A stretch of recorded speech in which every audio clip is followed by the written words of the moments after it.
So, andito tayo ngayon sa Royal Palm Residences in Acacia Estates to check again this foreclosed condo unit. But before that, please subscribe to our YouTube channel at Foreclosed Hub. So, let's go and check this out. So, this is the unit. Rawai Building, 16th floor with parking, and this is around 6.5 million. Below market and zonal value na po yan, and still sale.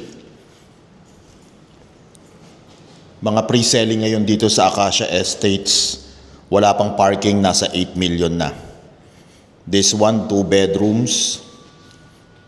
This is the bedroom 1. Meron siyang aircon provision.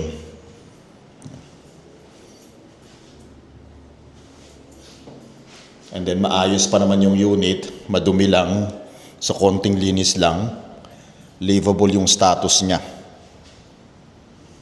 And then ito yung bathroom niya. And then ito yung isang kwarto. May access siya sa balcony. Meron din siyang aircon provision. So napakalaki ng balcony niya, ayan o. Masarap dito magkape-kape sa umaga while enjoying the sun and the view. Ang view niya is facing BGC, Makati, and amenity area. Ayun, kitang-kita yung swimming pool, basketball court, parks and playground. So this is available in cash or at least 10% down payment and then 90% balance bank financing plus taxes and fees. And kitang-kita rin dito yung, ano ba yan, Marikina Valley ba yan? Yan.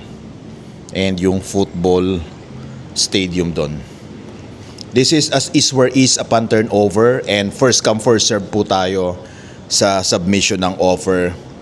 So if you are interested to make an offer and schedule a property showing, please message us directly.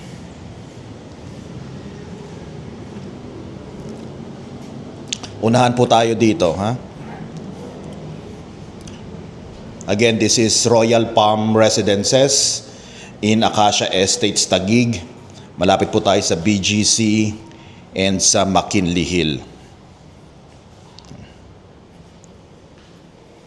So again, if interested, message us directly. Maayos pa yung kitchen natin, oh. Over and under cabinets. And then malapit lang siya sa elevator. Yan. Tapos meron tayong parang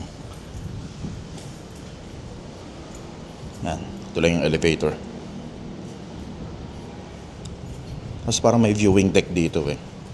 Check natin yung viewing deck niya. Yan. Yan. Parang viewing deck niya.